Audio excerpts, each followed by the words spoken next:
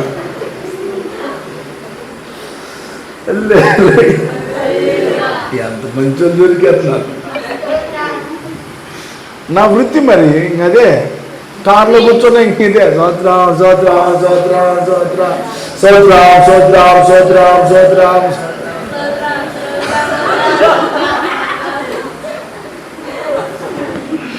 నా వృత్తి అది.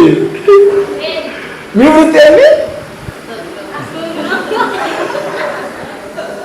ఎక్కడున్న చేయనా సరదాగా చెప్పినా సమాచారం మీ గుండెలోకి పోవాలి. సరదాగా విన్నా సమాచారం మీ గుండెలో పెట్టుకుని నా వృత్తి ఇవాళ నుంచి నా వృత్తి ఇది నాకు అర్థమైంది. స్తోత్రం. మన పిల్లలకు మనం చదువు అరే మన వృత్తి ఇది కాదురా నాన్న అదిరా. వాడికి వేరే వేరే ఆలోచనలు వచ్చి వేరే వేరే మార్గంలోకి వెళ్తున్నాడు అనుకున్నారు. అరే నాన్న మన తండ్రి తాతల వృత్తి ఇదయ్యా, ఇది చేయాలయ్యా, మన వృత్తి ఇది అని చెప్పి మనం ఎప్పటికప్పుడు జ్ఞాపకం చేస్తున్నాడు. దేవుడు ఇప్పుడు మనం జ్ఞాపకం చేస్తున్నాడు. ఇలా నీ వృత్తిని మర్చిపోయావు, నీ వృత్తి నువ్వు చేయి. నీ వృత్తి ప్రతిఫలం నేను ఇస్తా. వృత్తికి తగిన ప్రతిఫలం ఉంటుంది కన్నా ఎందుకుండదు? ప్రతి వృత్తికి ప్రతిఫలం ఉంది. ప్రతి పనికి కొండ చేసేవాడికి ప్రతిఫలం లేదా? ఎందుకు లేదు? పుట్ట దగ్గరికి పోయి మందు తెచ్చి అన్ని తిప్పలు పడతా ఉన్నాడు, ప్రతిఫలం ఎందుకు లేకుండా ఉండదు?